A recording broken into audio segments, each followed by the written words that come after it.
Salut à tous, j'espère que vous allez bien. Bienvenue dans l'émission Street Science du podcast Live Talk. Et aujourd'hui, nous sommes avec un invité de marque qui soulève 6 fois mon poids du corps.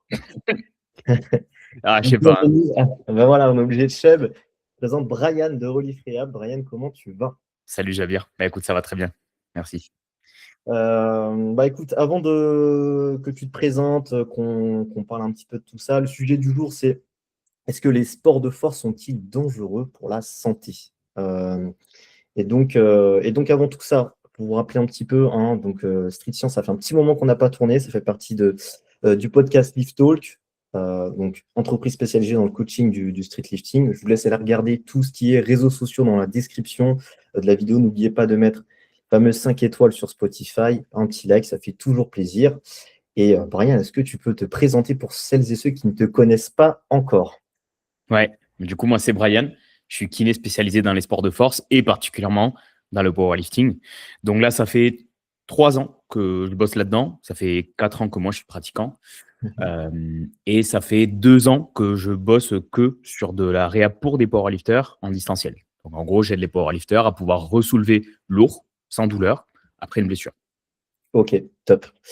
Et pour la petite anecdote, parce que bon, je vais quand même commencer par ça, Brian et moi, on se connaît plutôt bien, j'ai envie de dire, on échange de temps en temps. Parce qu'aujourd'hui, si je suis là devant vous, quand même, c'est une bonne partie à cause enfin, grâce à Brian. J'ai fait la formation, on a fait tous les deux la formation de training thérapie, donc qui permet de faire les soins déconventionnés en distanciel, hein. Et pendant que moi j'ai fait une des promotions, il était donc le kiné référent, donc c'est lui qui s'occupait un petit peu d'un petit groupe.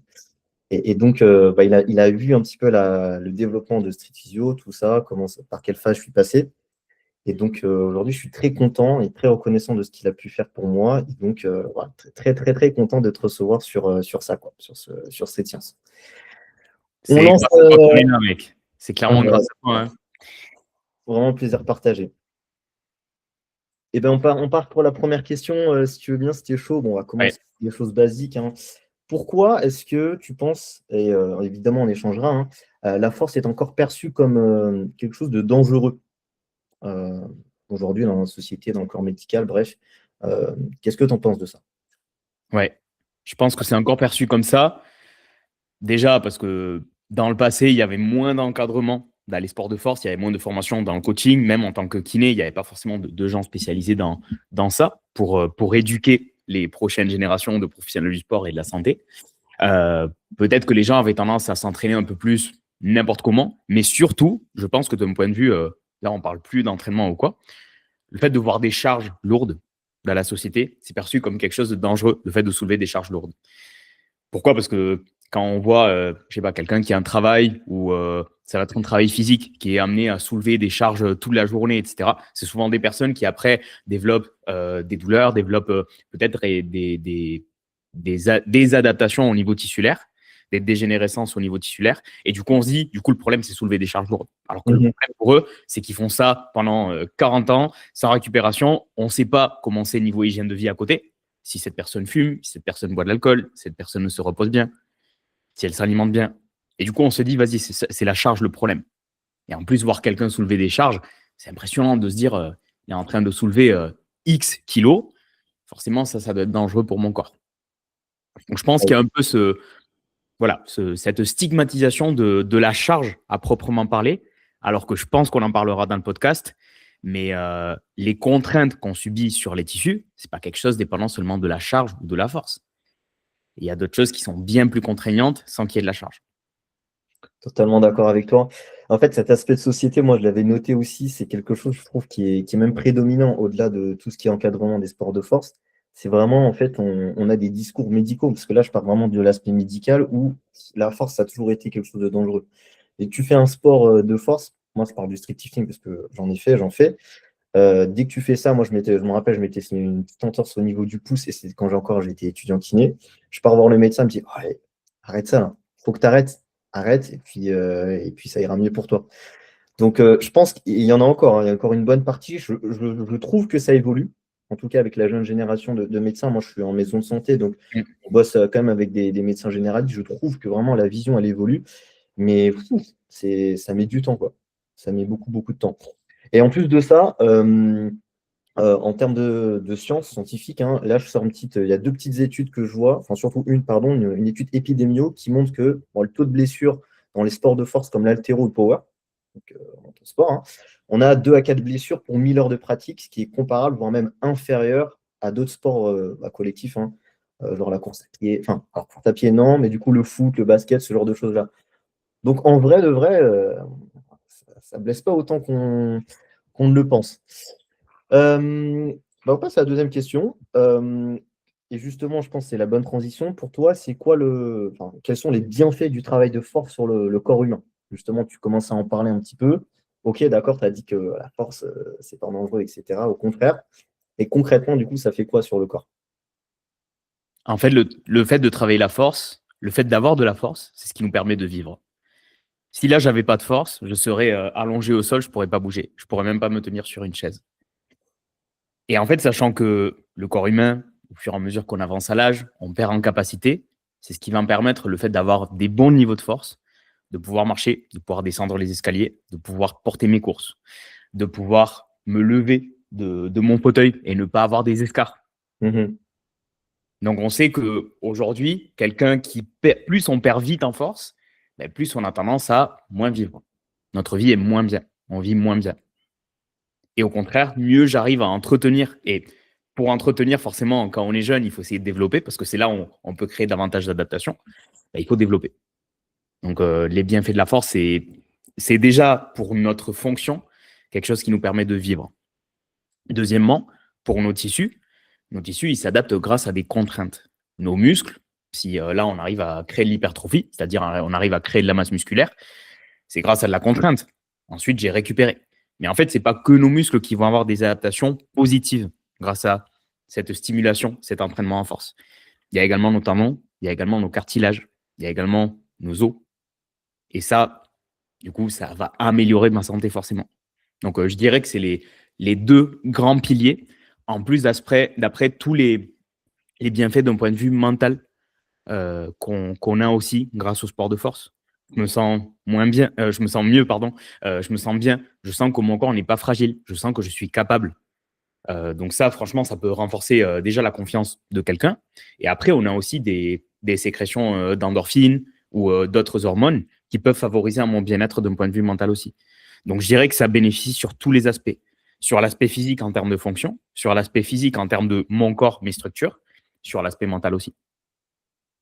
Et ça, c'est pas une question que j'ai notée, mais on est là pour échanger. Du coup, est-ce que ça, t'en parles un petit peu à tes athlètes ou aux personnes que tu suis? Genre, est-ce que tu as souvent ce genre de questions-là? Parce que en vrai de vrai, hein, même les pratiquants, que ce soit en OSL ou même en power, même s'ils font de la force, des fois, ils sont enfermés dans des fausses comprendre dans la société, alors que eux-mêmes pratiquent de la force tous les jours, ils s'entraînent, etc. Est-ce que ça, du coup, t'en parles un petit peu avec tes athlètes ou non, en vrai, tu les sens déjà un petit peu sensibilisés par rapport à ça. Ça va dépendre des croyances que l'athlète va évoquer. C'est vrai qu'il y a beaucoup de gens qui sont dans la force parce qu'ils aiment ça, mais en fait, ils ne sont pas conscients des bienfaits de l'activité de cette pratique. Parce qu'ils vont avoir plutôt la vision de la force, ça use, les charges lourdes, ça a tendance à user, ça va m'enraidir. Alors que oui, ça peut enraidir, mais si tu complémentes avec du travail, de la force dans toutes les amplitudes, tu sors un peu du schéma classique du SBD dans le powerlifting, par exemple, où on va chercher à avoir la moindre amplitude possible tant qu'on est au standard de compétition. Dans le street, c'est pareil. On cherche à être le plus économique possible en termes d'amplitude. Mais si à côté de ça, tu complémentes avec un travail où tu vas chercher d'autres amplitudes, où tu vas travailler un peu ta mobilité à côté, où tu vas explorer des patterns, des mouvements que tu n'explores pas dans ton entraînement de base, là, tu peux en tirer tous les bienfaits. Ok. Et tu sens, toi, par exemple, en power, c'est comment, enfin, la mentalité par rapport à ça? Est-ce que c'est quelque chose qui. Est-ce que les mentalités, entre guillemets, elles commencent un petit peu à s'éveiller? Je parle vraiment du point de vue athlète, hein, de ce que toi, tu as, parce que tu as pas mal d'athlètes que tu suis. Tu sens que ça évolue ou tu sens quand même encore que c'est 500, c'est 50-50? C'est c'est encore un peu 50-50, ouais, un peu lent. Pourquoi? Parce que, tu vois, si tu regardes dans les autres sports, en force, déjà, on est tous très dans la performance. Mhm. On ne fait pas de la force juste parce que, ouais, vas-y, je vais kiffer mon entraînement, en fait. Non. Euh, Mhm. Si tu vas t'entraîner, c'est parce que tu veux à la fin du bloc ou à la fin du cycle ou dans 6 mois essayer de faire des PR. Bien sûr. Et du coup, on est tous dans la performance. Contrairement à quelqu'un qui va courir juste pour couper un peu, il va faire un petit footing ou il va jouer au foot avec ses potes, il va faire un paddle ou autre. Donc déjà, le niveau de sollicitation, le niveau d'implication, le niveau de contrainte physique doit être un peu plus en accord, où je vais avoir plus d'exigence d'un point de vue à comment je récupère et comment je m'implique sur les autres aspects. Pourquoi je dis ça? Parce que du coup, si je m'exige d'amener mon corps à une certaine limite en termes de performance, ben, si je veux être bien d'un point de vue santé, il faut aussi que je récupère bien, que je fasse des exercices, etc. Et pourquoi je dis ça? Parce que dans les autres sports, tous les mecs qui cherchent de la performance dans le foot, des mecs qui sont dans le pro ou même dans le semi-pro, ils font de la prépa physique à côté. Ah oui. Pourquoi on n'a pas de prépa physique en force? Eux, leur prépa physique, c'est souvent de la force précisément ou du conditionnement cardio. Mais nous, notre pratique, c'est déjà la force. Il faut que notre prépa physique ce soit de la force, mais tu vois, qu'on descende un peu dans l'échelle de la spécificité. Qu'on ait certaines conditions de préparation physique générale qui est un niveau minimum, tu vois, en termes de mobilité, en termes de pouvoir faire en squat. Comment c'est possible qu'il y ait des mecs, et c'est possible parce qu'il y en a, et il y en a même qui arrivent à ne pas trop se blesser, mais qui arrivent à faire un squat à low bar et qui arrivent à la depth. Par contre, tu leur demandes de faire un squat en restant un peu plus vertical, je ne te dis pas non plus un squat d'haltéro, à 70 kg, ils n'y arrivent pas. Tu vois, donc, il n'y a pas ces capacités de base. Moi, je le vois, tu vois, sur les mobilités de hanches, sur les mobilités d'épaule, sur autres. Il n'y a pas des qualités physiques autres que pour performer dans ça. Et je ne dis pas que c'est forcément quelque chose de négatif, c'est juste que porté à l'extrême, en fait, tu augmentes tes risques d'avoir d'autres types de problématiques, de blessures. Donc, je dirais qu'encore, les gens ne sont pas assez impliqués sur ce côté je vais faire de la prépa physique pour mon SBD. Je vais faire un travail de prépa physique derrière, d'être minimum en bonne santé d'un point de vue articulaire, d'un point de vue cardio aussi. Mais c'est aussi difficile parce que les entraînements durent longtemps. Donc c'est dur d'avoir ça en plus. Je pense que c'est pareil dans le street. Je ne sais pas si toi, dans le street, il y a un peu plus ce côté, vu que là, le podcast est sur le street lifting surtout, il y a un peu plus ce côté prépa physique, préhab, même si en soi, c'est la même chose. Je ne sais pas s'il y a un peu ça.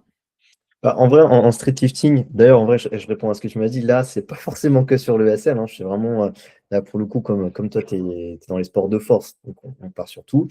En ACL, j'ai envie de dire, c'est même pas 50-50. C'est pas encore aller commander personne. Là, je t'ai demandé pourquoi, parce que tu vois, pour le power, c'est quand même un sport bien plus ancien que le street, qui est beaucoup plus jeune. Et effectivement, alors, c'est pas forcément corrélé, mais je m'attends à un sport plus ancien, tu vois, des courants qui passent, des évolutions en termes de mentalité. On sait que ça prend des fois du temps avant que les choses ne changent. C'était le cas dans le foot, dans plein d'autres sports.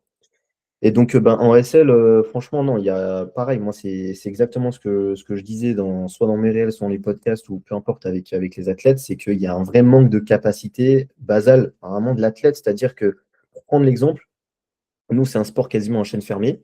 Et par exemple, pour des tractions, les mecs, ils n'ont même pas ça, quoi. Tu vois. Genre, premier truc, ils n'ont même pas leur mobilité d'épaule en flexion. Déjà ça, avant même de tracter, là, je n'ai même pas mis du poids, j'ai fait aucune évaluation musculaire, etc. Donc non, c'est encore très compliqué de faire comprendre ça, sachant que le sport, il est jeune. Et nous, je pense que c'est une problématique qui est différente, c'est-à-dire qu'il s'est popularisé assez récemment, je dirais il y a 4-5 ans. Et il n'y a pas eu cet aspect de se dire, OK, bon là, il faut que je prenne mon temps, je sais qu'à côté, il faut que je fasse un peu de mobilité, il faut que je fasse un peu de cardio, il faut que je prenne soin de moi, etc. Donc non, chez nous, c'est encore assez compliqué. Et même, j'ai envie de dire, la tendance qu'ont les athlètes tout de suite, c'est de demander à leur coach, ou quand ils ne sont pas coachés, c'est vraiment d'arrêter les charges. Donc on est sur une mentalité très en arrière. Le but, évidemment, c'est de développer ça, mais comme on a un sport qui est jeune, le staff n'est pas encore hyper bien développé. Quand je parle de staff, je parle de staff médical. Ouais, c'est compliqué, mais moi, je te posais la question parce que je me suis dit, bon, le Power, ça fait quand même un petit moment. Est-ce que les personnes sont quand même un peu plus conscientisées? Bon, tu vois, finalement, pas tellement, quoi. Après, tu vois, je pense qu'il y a aussi quelque chose qui joue énormément sur ça. C'est qu'il n'y a pas encore, dans le power ou dans le street, j'ai l'impression, cette grosse différence entre les gens qui vont pratiquer pour le plaisir de pratiquer et pour leur santé et les gens qui vont vraiment chercher la performance à fond. Ça veut dire qu'ils vont se concentrer sur ça. J'ai l'impression que tout le monde pratique dans un but de performance et d'arriver certainement loin. Et à chaque fois, la différence se creuse plus. Au moins, on a le power. Là, les niveaux élites, par exemple, en France, ça devient vraiment de moins en moins accessible. Avant, c'était le cas. C'était accessible. Du coup, tu te dis, en fait, je peux y arriver à l'élite. Tu viens à peine de commencer. Tu as une bonne génétique, tu as des bonnes capacités de base. Tu sais qu'au bout d'un an, 1 an et demi, tu peux être au championnat de France. Là, ça commence à ne plus être le cas. C'est de plus en plus difficile. Et du coup, ça va être bien, je pense, qu'il y ait plus de contraste, de différence entre les deux. Ce que les gens, en fait, qui feront ça plus pour leur santé, pour leur pratique et pour être bien en sortant du travail ou autre, ils vont peut-être moins prioriser l'aspect devoir se donner à fond pour avoir une performance et arriver au championnat de France. Du coup, ils auront le temps d'intégrer ce type-là de prépa physique en amont, prépa physique plus générale, de préhab, parce qu'en fait, ils font ça pour se sentir bien. Et au contraire, les gens qui vont chercher la performance, ils savent que ouais, ils vont devoir passer davantage d'heures et ils vont devoir s'exiger encore plus pour performer sur le long terme. Je pense que ça va arriver sur ces deux types d'avatars, ces deux types de personnes, pour des raisons différentes. Et c'est quelque chose qui va se creuser au fur et à mesure qu'on a tendance voilà, à avoir une élite encore plus élite dans les deux sports. Ok, ouais, c'est très Je sais pas ce que intéressant. tu en penses, mais moi, je le vois comme ça. Il y a Je pense que je pense que c'est quelque chose qui va arriver et je pense que ça va bien permettre de classer les choses. Mais aussi, il y a, moi, je pense le fait le temps d'attendre que le sport se popularise aussi et que ça rentre dans la conscience des gens que le poids, c'est pas dangereux, tu vois. Parce que il y a le sport, il y a la popularité du sport. Effectivement, je pense que ça explose énormément en power. Et en tout cas, moi, je parle du point de vue du SL et de ce qu'on discute avec les coachs. On a de plus en plus de licenciés. Maintenant, voilà, encore une fois, il y a des croyances qui sont là, mais je pense que ça date d'il y a un certain temps et qui sont véhiculées par certaines personnes, malheureusement, qui font que même si les personnes sont dans la pratique, et il y en a certaines qui sont là pas en tant qu'athlètes, hein, en tant que pratiquants, on en a aussi, tu vois, ils ont des schémas de réaction qui sont encore un peu anciens, quoi, tu vois. Donc, ouais, je pense qu'il y a du temps à avoir. Après, je ne sais pas si ça va changer sur du long terme. Je suis un peu plus mitigé là-dessus. Je pense qu'au sein des pratiquants, les gens vont davantage comprendre qu'il y a des choses à faire à côté pour les sports de force. Et ça, je pense qu'on va y venir parce que c'est la prochaine question. Mais après, bon, à voir après ce que ça va donner sur le long terme. Mais bon. Puis je pense qu'il y a des choses aussi que les fédés doivent mettre en place qui peuvent aider les pratiquants à se repérer aussi et à y voir plus clair pour savoir qu'est-ce que c'est vraiment le sport, pourquoi. Je pense qu'ils ont plus de portée que d'autres personnes, que des coachs, que nous, par exemple, les kinés. Ok. Allez, troisième question. Pourquoi est-ce que les forceux ont-ils autant de douleurs? Et j'englobe tous les sports de force, hein. Voilà, pas de pour leur SL. Pourquoi? Ouais, bon, forcément, la douleur, c'est quelque chose de multifactoriel. Donc là, c'est dur de mettre le doigt sur une chose en particulier. Je pense qu'il y a plusieurs choses qui peuvent l'expliquer. Pour moi, la principale, ça serait pour les gens qui ont des croyances plutôt négatives par rapport au devoir soulever des charges lourdes, par rapport à avoir le dos qui s'arrondit un tout petit peu lors du deadlift, de se dire tout de suite, ça ne va pas du tout le faire. Donc, il y a une partie de ça. Pour les gens où ce n'est pas forcément le cas, je pense qu'il y a une grosse partie de l'accessibilité du sport à quelqu'un de débutant et le niveau de performance auquel on peut atteindre en peu de temps s'il y a des adaptations nerveuses qui se produisent. Par exemple, là, il y a quelqu'un de débutant qui n'a pas forcément fait beaucoup de muscu dans sa vie ou autre. Il commence à s'entraîner en street ou en power. S'il fait un entraînement spécifique force, ça peut monter très vite en termes de charge. Par contre, au niveau tissulaire, au niveau structurel, il n'a pas encore les capacités. Il a les capacités de soulever ça, mais il n'a peut-être pas les capacités d'encaisser ce volume d'entraînement, cette intensité d'entraînement sur plusieurs blocs, sur plusieurs cycles, sur le long terme. Il faut lui donner le temps de se construire. Qu'est-ce qui se passe? On arrive dans des sports où c'est très impressionnant. C'est des sports qui sont où on met beaucoup en avant sur les réseaux, les performances qu'on fait, etc. Du coup, ça attire des pratiquants jeunes et c'est normal. Et du coup, ces pratiquants jeunes, peut-être, ils ne prennent pas le temps de se développer, déjà leur technique, de développer leur physique. Et pas seulement en termes d'hypertrophie, mais aussi en termes de mobilité, de renforcement d'autres tissus tendineux, etc. Et je trouve qu'on ne se donne pas assez le temps. Autre chose pour moi qui pourrait l'expliquer aussi, mais encore une fois, tout ça, c'est un puzzle et chaque chose que j'énumère, c'est une pièce. Et même le puzzle, il sera différent en fonction de chaque personne. Bien sûr. Donc, c'est pas juste une chose. C'est, comme je te disais, le gap entre le niveau d'exigence qu'on se donne à l'entraînement pour atteindre un tel niveau de performance sur ces mouvements concrets et le niveau d'exigence qu'on se donne sur le reste, sur la récupération, sur l'alimentation. On a tendance à avoir des pratiquants de plus en plus carrés. Donc ça, c'est cool. Mais aussi sur l'investissement, dès qu'il y a une gêne, sur aller consulter peut-être quelqu'un qui s'y connaît dans ce domaine-là. Et ce n'est pas seulement une gêne. Je ne parle pas forcément de seulement nous, dans la réhab, mais peut-être dès qu'il commence à y avoir des peurs sur l'aspect mental, peut-être consulter un prépa mental, peut-être travailler avec quelqu'un sur cet aspect-là. Dès qu'il y a des problèmes dans l'alimentation, on a du mal à aller chercher un diététicien et un nutritionniste. Mhm. Okay, et si moi, je veux être un athlète au top et performer au top, il faut que je sois investi au top, pas seulement dans mon entraînement, quand je fais mon squat, mon bench, mon deadlift, mais aussi sur le reste. Il faut que je mette tous les facteurs de mon côté. Tout ce que je peux, il faut que je le mette de mon côté. Et ça, je pense que les gens ont encore du mal à l'accepter. Parce qu'encore une fois, on est toujours dans la mentalité d'il y a 2-3 ans où arriver au championnat de France et faire un podium de France, enfin, podium, c'était plus chaud, mais arriver à faire les championnats de France, il y a tout le monde qui fait les championnats de France, c'est hyper accessible. Alors que non, pas du tout. Donc, il y a un peu ce gap. Et il y a un quatrième point pour moi qui est clé, c'est la monotonie dans le sport. Et on sait que la monotonie, dans les autres sports aussi, c'est un des facteurs qui sont le plus en lien avec le fait de se blesser ou d'avoir des douleurs. Donc la monotonie, le fait de faire tout le temps les mêmes patterns, dans les mêmes amplitudes, le même type de sollicitation, le même type de charge. Il y a ça aussi. Ok, très intéressant. Très intéressant ce que tu as dit. Et je rebondis sur ce que tu as dit au tout début. Le but, même si la question, elle est un peu, voilà, elle veut supposer qu'il n'y a qu'une seule réponse. Justement, c'est ce que j'essaie de transmettre dans les émissions qu'on fait sur ce podcast-là. C'est qu'en fait, il y a tellement de choses qui jouent sur la douleur. C'est un truc de fou. C'est un truc de fou. Et c'est ça que j'ai envie de faire comprendre aux personnes qui nous écoutent aujourd'hui, c'est que c'est multifactoriel. Dans la douleur, plus on fait des études, plus on se rend compte qu'il y a deux facteurs qui jouent et qu'il y en a qui sont des fois tout aussi importants que d'autres et que c'est très contexte dépendant aussi de l'athlète, comme tu l'as dit, Marianne. Donc c'est chaud de pouvoir tout faire. Mais effectivement, je voulais rebondir aussi sur une autre chose, c'est que je pense que les personnes ne savent pas que quand ils vont faire du power, du street, peu importe, un sport de force, c'est qu'il y a un sport dans un sport. Et ça, je pense que les gens, il faut qu'ils le comprennent vraiment. C'est que quand ils vont faire ça, c'est un sport qui est exigeant. Effectivement, alors, des fois, j'entends dire oui, moi, par exemple, je parle pour le SL, mais ouais, le SL, c'est facile, je vais faire ta pro, etc. Et tout. Ok, pas de souci. Mais par contre, est-ce que tu es conscient que tu vas pouvoir le tenir sur le long terme? Parce que nous, en SL, on a beaucoup de personnes qui font, qui explosent et disparition. Pareil. En power, c'est pareil. Tu as des gars, ils arrivent, ils sortent de n'importe où.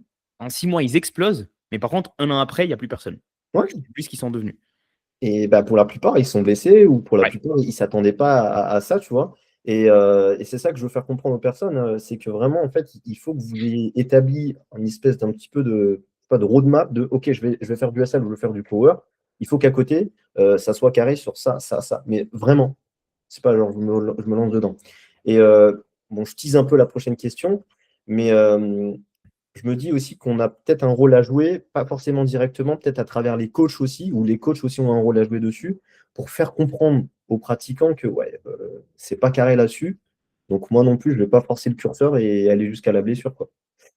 Donc ouais, sur tout ce que tu as dit, moi je suis super d'accord. L'hygiène de vie, la monotonie, comme tu as dit, le fait que bah, en fait, tu as des gens, ils font que 4 mouvements dans la semaine. Et donc, on a ce qu'on appelle les sportifs sédentaires. Et oui, ça existe.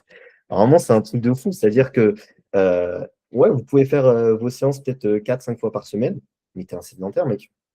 Ouais. Tu es sédentaire parce que le reste du temps, tu restes assis ou Clairement. parce que tu fais que tes 4 mouvements, tu vois. Ouais. Et ça, ben, les gens, ils n'arrivent pas à comprendre. Et ils ne comprennent pas pourquoi des fois ils se blessent ou des fois pourquoi est-ce qu'ils sont raides, etc. Ils font rien d'autre.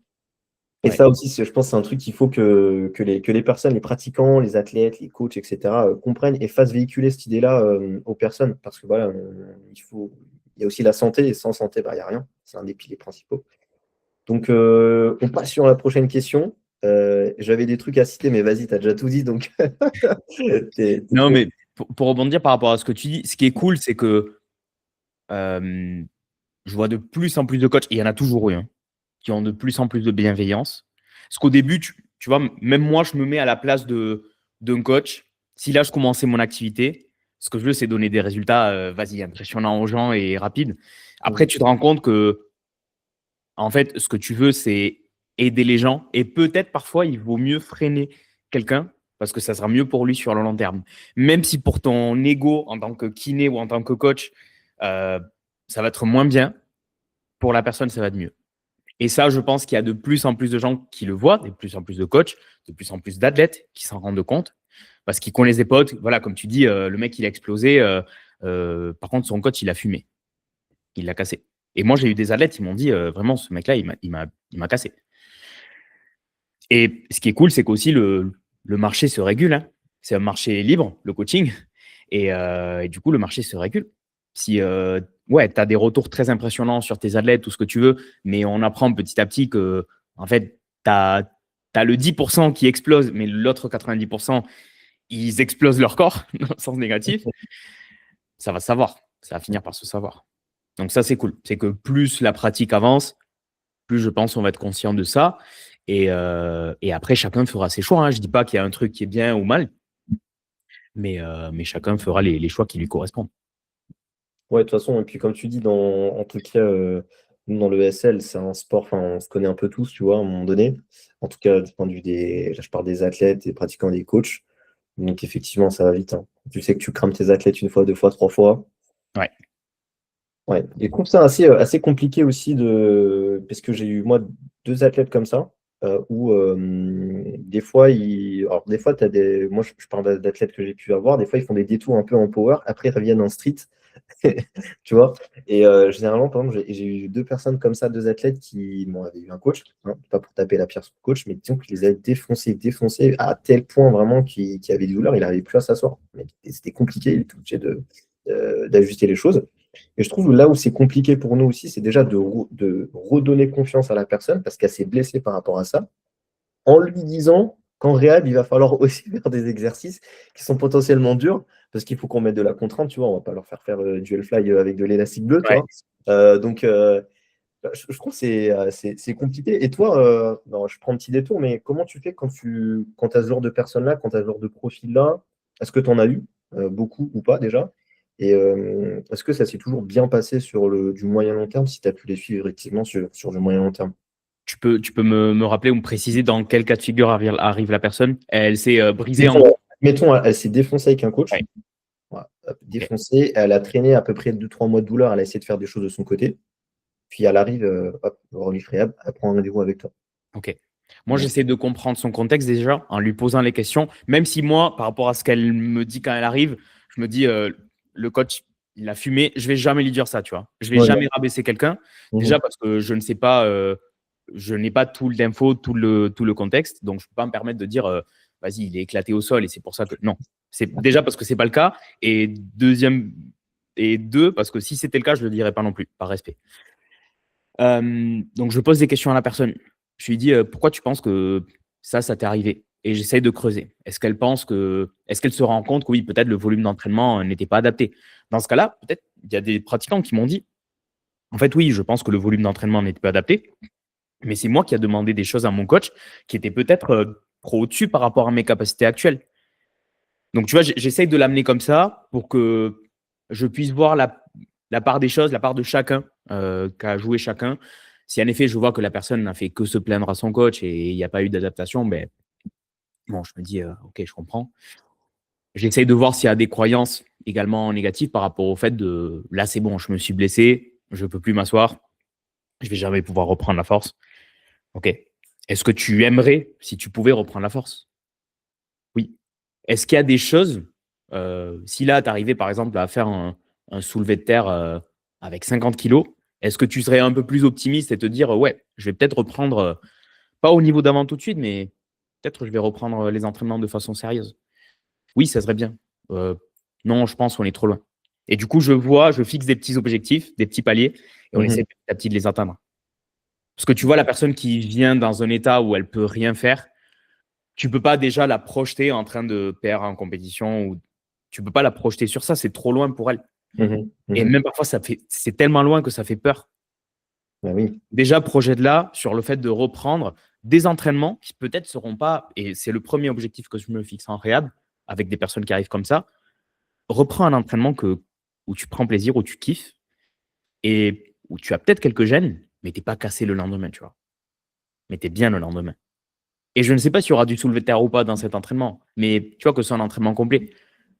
J'en sais rien. Si on a pu faire, pour quelqu'un qui s'est fait mal au dos, quelques extensions lombaires, si on a pu faire du goblet squat, alors qu'il ne tolérait pas du tout du squat, déjà, on a fait un pattern de hinge et on a fait un pattern de squat. Tu n'as pas eu de douleur.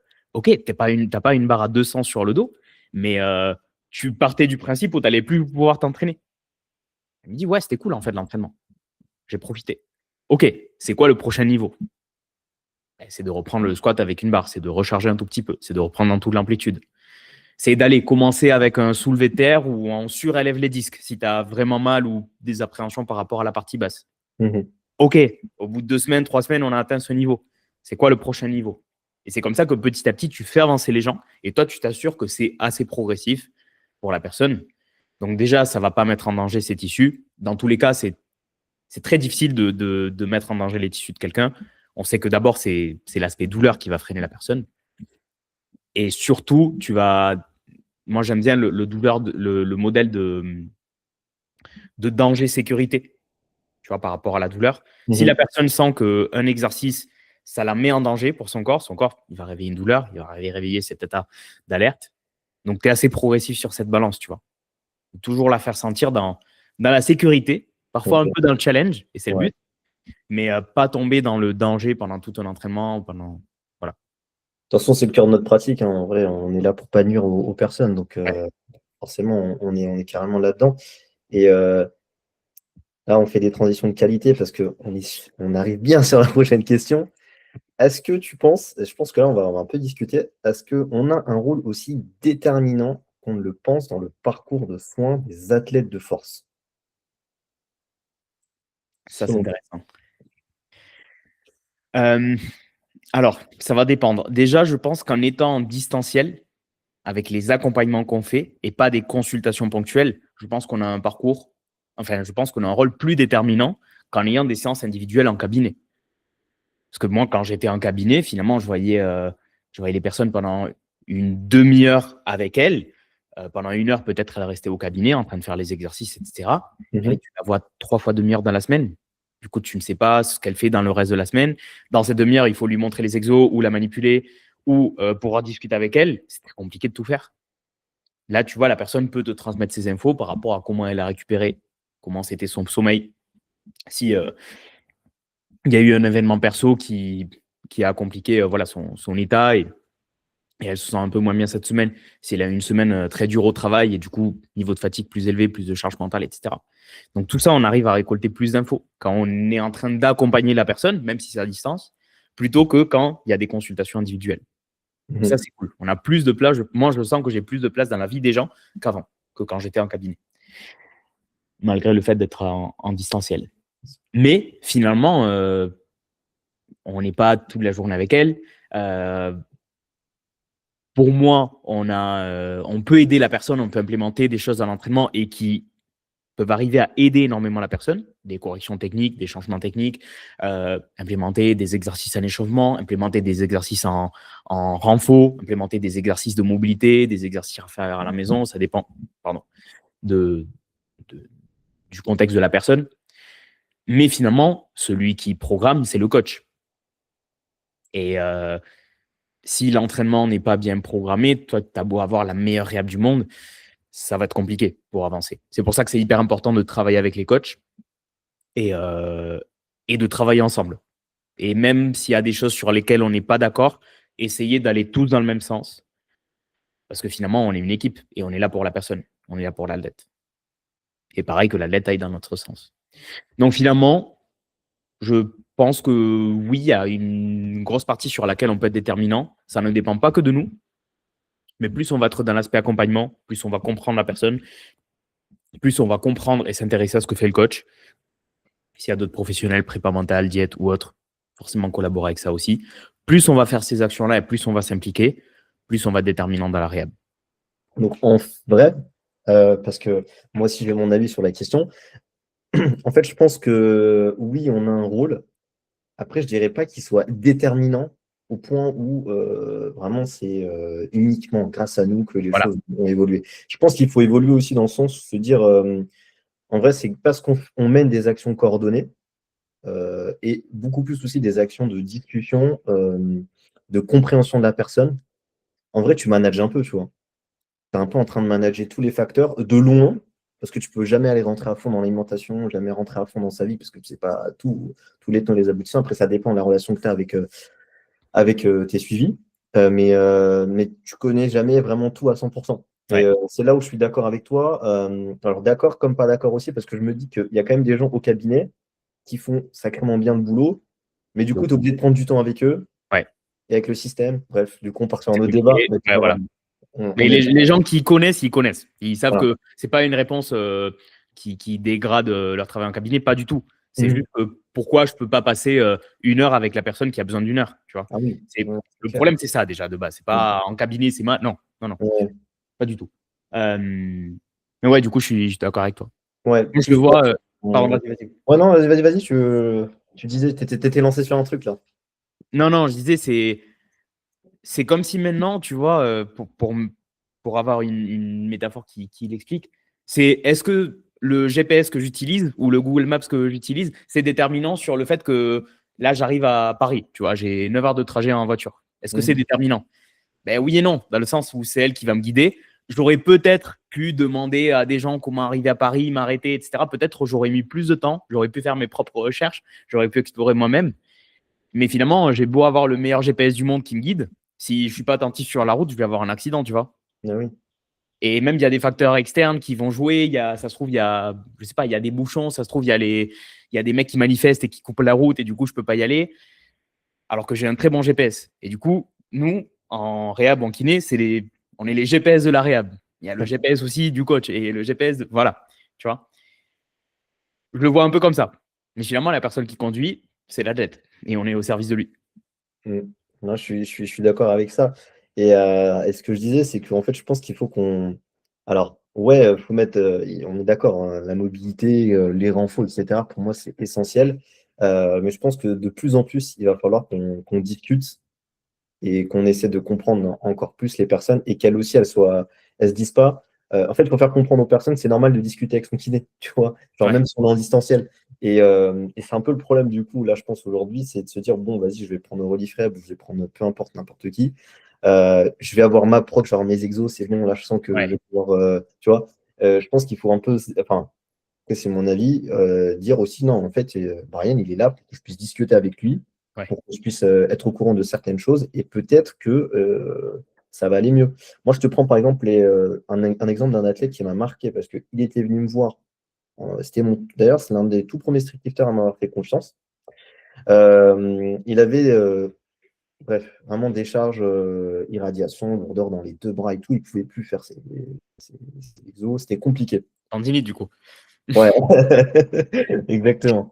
Et du coup, il vient me voir, il me dit, ouais, c'est compliqué, tout ça, donc avec son coach, donc on était avec Ahmad, et vraiment, on a tout remis en place, on a fait une prog, etc. Et ça allait super bien, ça avait super bien progressé. Au bout d'un mois et demi, pac, plus de douleur et tout, il reprend ses entraînements, il reprend son bloc et tout. Et puis ça revient. Ça revient un petit peu, mais pas comme avant. Puis ça repart, puis ça revient, puis ça repart, puis ça revient. Et en creusant vraiment dans le. Alors, ça va être banal pour nous deux, mais tu vois, en creusant vraiment dans le quotidien de l'athlète, en fait, il était complètement surchargé de partout. Il avait lancé plein de trucs en même temps, que ce soit au niveau de son activité quotidienne, sociale, familiale, il était dans un truc qui était très compliqué. Et en final, il avait développé une espèce d'appréhension quand il se mettait sur sa barre de dips, tu vois. Genre, avant d'y aller, il me disait, ouais, je sens que je vais avoir quelque chose. Et au final, c'est ce qui l'a aidé, c'est qu'on a bossé juste sur, je vais appeler ça une désensibilisation, mais en fait, j'ai fait comprendre à son corps avec le fait de faire plusieurs fois le mouvement, de s'imaginer, de faire de l'imagerie motrice. Tu vois, c'est des trucs, c'est pas des exos. Pourtant, je lui ai donné des exos. Il en a mangé un, de la rotation externe, de tout ce que tu veux avec du poids. Et au final, en lui donnant une activité qu'il aimait bien faire, qu'il n'en faisait plus, il aimait faire de la guitare, on a repris un tout petit peu, je lui ai recommandé de ça, mais parce que j'ai discuté de lui, tu vois, on a posé les choses. En travaillant sur ce contexte de réimaginer, refaire le mouvement, remets-toi enfin, essaie d'imaginer quand tu es en train de contracter, de refaire des séries, en fait, où tu t'imagines être sur les dips, ben, mec, diminution des douleurs. Et là, pour le coup, c'est pas revenu. Et Ouais. pourtant, ça, tu vois, ça, c'est un truc, si tu fais un réel dessus, il fait 20 vues. Oui. On est d'accord avec, tu vois. Mais, tu vois, c'est là où je me dis, on a des cartes à jouer aussi ailleurs, Complètement. uniquement sur la mob et tout. Mais du coup, c'est pour ça, je pense qu'on a un rôle déterminant. Mais c'est pas grâce au fait que, vas-y, je lui ai mis un ISO de 25 secondes au lieu de 30. Ouais. Ou je lui ai mis du yielding au lieu de l'overcoming. Non, je pense que on est déterminant et tout se joue, honnêtement, je pense, ou énormément de choses se jouent à ce côté. Est-ce que mon corps est en sécurité ou est-ce que mon corps est en danger? Typiquement, le mec que tu dis, sa balance était de fou du côté danger parce qu'il Mhm. avait lancé plein de choses. Son verre, il débordait, tu vois. Et, enfin, il y avait trop de choses dans sa vie. Il y avait trop de choses stressantes, contraignantes dans sa vie. Et l'entraînement, c'était le truc de trop. Ou le dip, c'était le truc de trop.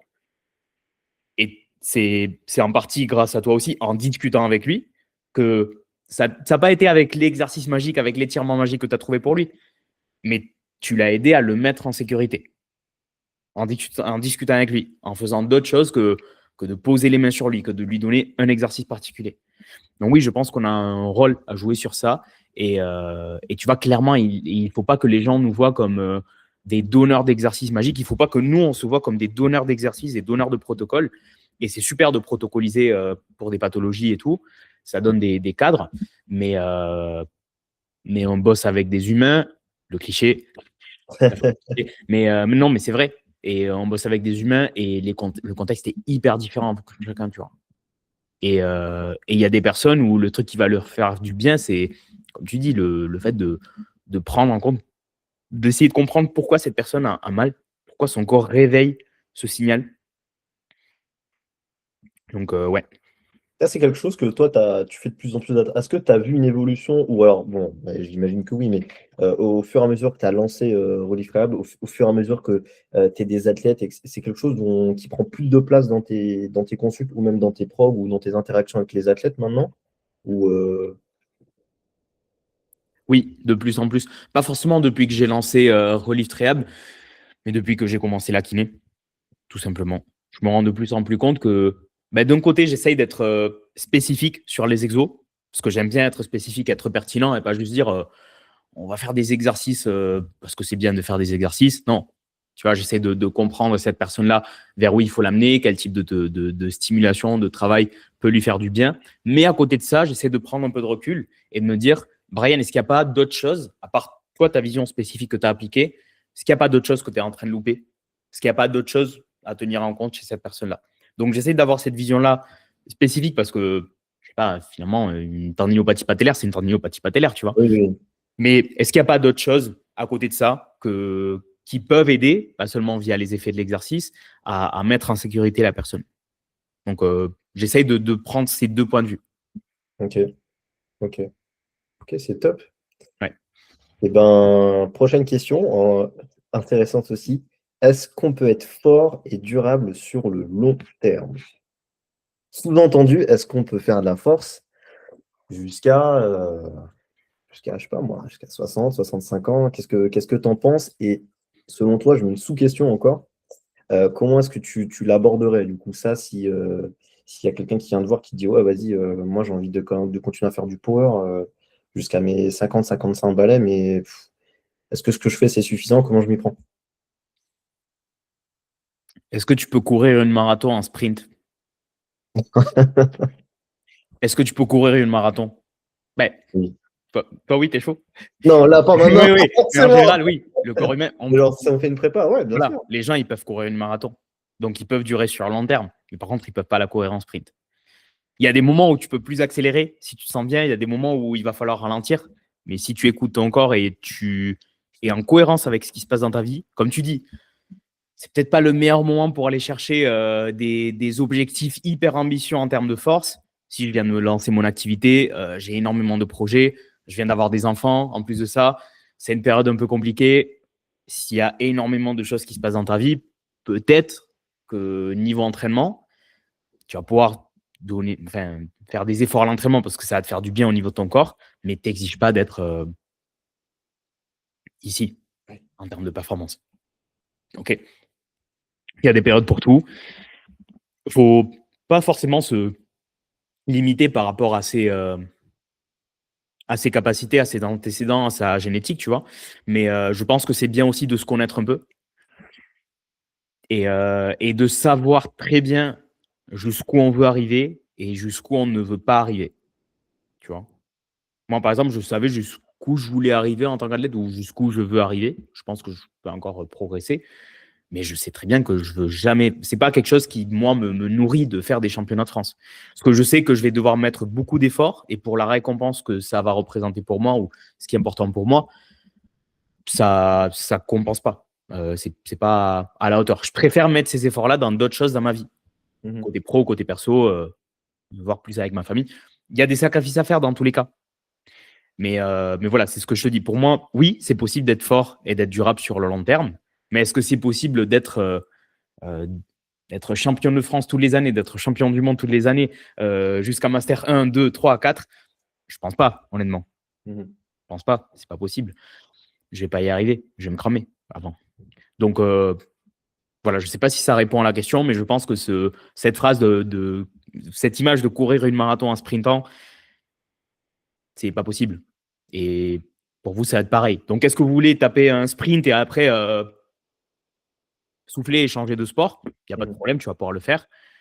Ou est-ce que tu veux courir la marathon? Moi, je veux courir la marathon. Moi, je veux continuer à m'entraîner quand j'aurai 50, 60, 70 balais. Moi, je veux continuer de m'entraîner et de m'entraîner en force et de m'entraîner dur. Du coup, je sais que maintenant, je peux pas sprinter pendant 10 ans, tu vois. Je ne peux pas être en train d'exiger à mon corps des niveaux d'exigence physique qui soient élevés à ce point-là. Parce que tu vois, généralement, quand je pose cette question-là, c'est quoi? Ça retape encore dans la croyance de la toute première question, hein, qui est le travail de force, hein. Encore une fois, aujourd'hui, c'est quelque chose qui est vu comme dangereux. Encore en 2026, c'est dommage, mais voilà. Quand je pose cette question-là, c'est surtout, tu vois, de se dire, tu vois, les gens, quand ils font, là je parle du SL, en tout cas, on n'a pas encore la vision long terme. Je connais très peu de personnes qui font ça encore, voilà. Je pense qu'il y en a, et juste, je ne les connais pas. Mais pas énormément, tu vois. Et on se dit souvent, ouais, mais du coup, est-ce que je vais pouvoir le faire même après, sachant que je vais diminuer de capacité, sachant que je vais avoir de l'arthrose, etc. et tout, tu vois. Donc, après, c'est réel. C'est réel, on perd en capacité de récupération, ça, on est tous d'accord là-dessus. Par contre, ça ne veut pas dire qu'on ne peut pas s'entraîner sur du long terme, tu vois. Exactement. Ça ne veut pas dire que. En fait, les gens, ils ont envie de se mettre dans une case, tu vois. Genre, ils se disent, bon, bah, je vais vieillir, donc je ne vais pas pouvoir pousser aussi lourd qu'avant, donc je ne vais pas le faire. Et en plus, il y a de l'arthrose, donc je ne vais pas pouvoir le faire.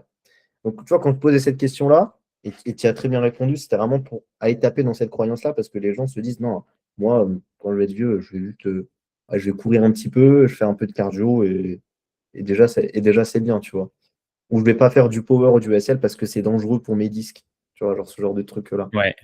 Alors Alors, qu'au contraire, faire pas du power dans le sens où aller taper des 1 RM en compétition, ouais, aller taper des gros grinds pour des ouais. personnes âgées. Mais moi, là, je m'entraîne dans une box de CrossFit, donc j'en vois moins. Mais quand j'allais dans une salle plus municipale ou autre, tu vois une personne âgée faire du bench, faire un peu de soulevé de terre et tout, même si c'est léger, moi, je trouve ça incroyable. Ah oui. Franchement, je trouve ça incroyable. Et c'est mon ambition, tu vois, et mon objectif d'à cet âge-là, continuer de m'entretenir. Et je suis convaincu que je vais continuer de le faire. Et si tout le monde le faisait, ça serait incroyable, notre niveau Ouais, de vie. ça changerait énormément de choses. Ouais. Et te voir dans ton entourage des personnes âgées qui font leur sport. Aujourd'hui, c'est vécu comme incroyable, tu vois. Mais en vrai, ça serait trop cool que ça devienne genre normal, tu vois. Ouais, Genre papy qui fait du bench, normal, tu vois. Donc, ouais, franchement, ouais. bah, pour finir un petit peu, j'avais deux questions. Mais ça rejoint un petit peu ce qu'on a dit. C'est est-ce que devenir très fort, c'est pas forcément accepter d'abîmer un peu son corps? Et là, je pose le cadre, hein, je parle surtout de la limite sport-santé. Qu'est-ce que tu en penses? C'est-à-dire quand on n'est plus dans le sport santé. Ouais, soit alors. Ouais. Est-ce que, après, est-ce qu'on peut être très fort en étant en sport santé? Hop, je t'ai rajouté une troisième question. Mais du coup, ouais, qu'est-ce que tu en penses par rapport à ça? Qu'on soit dans la bulle sport santé ou hors sport santé, qu'est-ce que tu penses? Ouais. En fait, ce qu'il faut comprendre, c'est on a plusieurs seuils, ok, d'entraînement. C'est-à-dire, si je suis en dessous du premier seuil, je me désentraîne. Si je suis en dessous de ce niveau d'entraînement, si je m'entraîne par là en termes d'intensité, j'y mets très peu d'intensité, voire je suis sédentaire, voire je ne m'entraîne pas du tout en force. Je me désentraîne, je me désadapte, je deviens moins fort. Après, il y a un seuil où je vais m'entretenir, je vais garder les capacités que j'ai. Il y a un seuil où je vais développer mes capacités, où je vais devenir de plus en plus fort. Là, c'est la charge d'entraînement parfaite. Le problème, c'est que quand on est, et pardon, il y a un seuil encore au-dessus, au-delà de ce niveau-là, c'est pas je m'entraîne plus dur, donc je deviens plus fort, c'est je m'entraîne plus dur, mais là, au contraire, je commence à être en surentraînement. Donc, si j'y reste pendant longtemps, mes tissus, potentiellement, ils vont petit à petit voilà, s'endommager ou dégénérer. Ça va être des adaptations qui ne vont pas forcément être positives pour les tissus. Donc, c'est le fait de trop tirer sur la corde. Mhm. Qu'est-ce qui se passe? C'est que quand on est dans un sport santé, en fait, on a beaucoup de marge entre les différents seuils. Les niveaux, ils sont énormes. C'est-à-dire que, allez, je peux augmenter ma charge d'entraînement d'un 10%, d'un 20%. Je suis encore large encore du seuil qui va me blesser. Quand on est dans le sport performance, ce seuil-là, vu que j'ai déjà énormément progressé, en fait, le seuil où je vais progresser et le seuil où je vais me blesser, ils se rapprochent de plus en plus. Et du coup, je dois être pertinemment en train d'osciller et de manager un peu.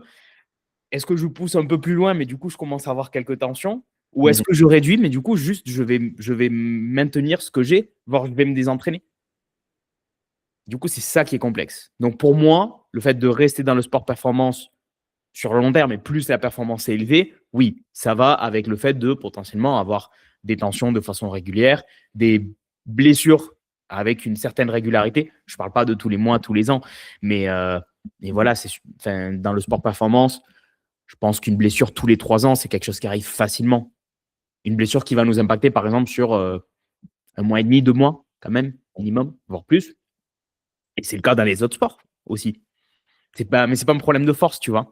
Là, c'est pas un problème de la force athlétique, c'est le problème dans n'importe quel sport. Ça. Donc, c'est pas. Ouais, du coup, la force, tu es en train de me dire que la force, c'est dangereux. Non. Je suis en train de te dire que le sport performance, ben, ça a aussi ses points positifs, ses points négatifs. Mais du coup, ça va dépendre de chacun, dans le sens où si c'est quelqu'un qui, en plus de ça, en plus d'être à cette limitade, d'être toujours en train de jouer à la limite, c'est quelqu'un qui ne récupère pas bien, bon, là, c'est mort. Enfin, tu sais que tu ne vas pas bien récupérer, tu vas avoir plus de blessures, etc.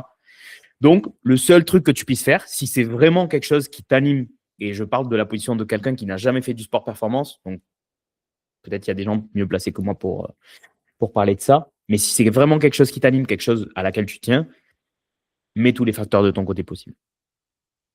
C'est la seule condition. Et accepte que ça peut arriver, ça va arriver. Et dans ce cas-là, il faudra être résilient, il faudra se dire, OK, je savais que ça allait arriver. Du coup, là, je vais essayer de faire les choses le mieux possible. Ok, ok. Ouais, très, très, très intéressant. Et deuxième petite, bon, la dernière question, la dernière, hein. La douleur est-elle un passage obligé pour devenir fort? Et elle resserre les taux vraiment dans les sports de force. Est-ce que tu trouves, alors après, effectivement, ça vaut ce que ça vaut, puisque on n'a pas assez d'études scientifiques, que ce soit dans les deux sports, hein, mais alors surtout en SL, pour se dire, ouais, tous les top athlètes ou les athlètes qui sont quand même un peu forts ou qui ont telle charge dans tel lift, ils sont forcément passés par un épisode de douleur. Mais voilà, là, le but, c'est aussi un peu de parler du vécu terrain, du tien, du mien, etc., d'échanger. Est-ce que toi, tu trouves que des athlètes que tu as pu suivre, ils ont toujours, enfin, de ceux qui sont quand même un peu forts, ils ont toujours une petite douleur ou une tension, une gêne. Alors, je dis douleur, hein. Douleur, mais pas Ouais. tension. Que tension, je pense qu'on en OK. a déjà souvent, Voilà. mais Ouais, OK. ouais. Pour moi, oui. Selon moi, oui. Honnêtement, je pense qu'on y passe tous dès qu'on pousse un peu plus notre corps pour préparer une compétition ou autre. Et là, je te parle pas, même pas des mecs dans l'élite. Ça peut arriver parce qu'on est en train de pousser notre corps dans certaines limites. Donc, oui. Pour moi, oui. C'est quelque chose sur laquelle on y passe. Après, forcément, douleur et blessure grave, c'est pas la même chose. Ça veut pas dire que ouais, je veux performer, du coup, je vais me casser. Non, tu vas avoir mal. Ton système va te rendre en alerte parce que tu es en train de pousser ton corps très loin. Mais, attends, je me suis perdu là. Mais ça ne veut pas dire que c'est quelque chose qu'on doit normaliser. Enfin, on doit le normaliser dans le fait de, OK, c'est arrivé, on va prendre un peu de recul par rapport à ça. Et je vais me prendre en charge. Je vais prendre soin de moi, tout simplement. Et je ne vais pas me dire, ouais, mais du coup, c'est normal si j'ai des douleurs, Ouais. parce que je veux pousser mon corps. Du coup, je vais continuer pareil parce que c'est normal. Non, c'est normal dans le sens où ça arrive, c'est fréquent, c'est régulier. Du coup, tu n'es pas le seul dans cette situation-là. Et presque tous les powerlifters ou streeteux qui se seront poussés relativement loin seront passés par là. Mais ce n'est pas pour autant qu'il faut que tu dises, ben, je ne vais rien y faire. Non. Une chose, c'est quelque chose qui arrive de façon normale, de façon régulière. Et une autre chose, c'est de ne pas y prêter attention du coup et de laisser faire. Il ne faut pas laisser faire. Mais il faut Ouais. accepter que ça va arriver et que quand ça arrivera, ce n'est pas forcément quelque chose de grave. Je vais travailler avec un professionnel qui va me guider, qui connaisse mon sport, qui soit compétent, qui soit là pour m'écouter, qui soit là pour me guider. Donc, Ok. je ne sais pas si tu as un autre point de vue ou quelque chose à… Moi, je dirais que c'est un. Alors, est-ce que c'est un passage obligé pour devenir fort? Je dirais oui et non, parce qu'il y en a qui n'ont jamais de douleur et qui explosent, hein. Euh, Voilà. voilà, il y a des gens qui sont. Mais je trouve que tu vois, le fait de connaître la douleur de façon consciente et je veux dire avec les bons réflexes, hein. Parce que si tu es en mode no pain, no gain, tu vois, ça va être compliqué pour toi. Il y a des gens qui, et je te dis ça parce qu'il y a des gens qui disent, à contrario, comme tu l'as expliqué, ouais, c'est bien d'avoir mal, c'est normal d'avoir mal. Genre, tu vois, Voilà. Ah non. si t'as pas la douleur, t'es pas un vrai, quoi. En gros, Ouais. on peut dire les termes, c'est ça. Alors que non, c'est OK, j'ai une douleur, il faut que je prenne l'info, savoir ce que c'est, et comme tu l'as dit, avoir les bons réflexes derrière. Donc, moi, je trouve quand même que c'est bon, parce que tu vois, moi, je parle en connaissance de cause. Dans les patients que je suis au cabinet ou là en accompagnement à distance avec mes athlètes, c'est OK pour moi de travailler avec 2-3 sur 10 de douleur. Ouais. Et c'est ce qu'on fait tous, hein, j'imagine. Je pense que ça permet de bien éduquer à la douleur et de lever un petit peu, tu sais, ce réflexe de dire oh, vas-y, j'ai mal, il faut que j'arrête tout, etc. Ouais. Non, j'ai mal, je sais que je peux la gérer, je peux la faire descendre, monter, etc. Je sais à partir de quel curseur il ne faut pas que je dépasse pour que ça parte en sucette. Moi, je trouve ça même positif. On dérive sur une autre partie de la question, et pour moi, le fait de s'exposer un peu à la douleur et de savoir comment la gérer, c'est positif. Encore Ouais. faut-il du coup qu'on soit bien accompagné et bien Ouais. exposé, quoi.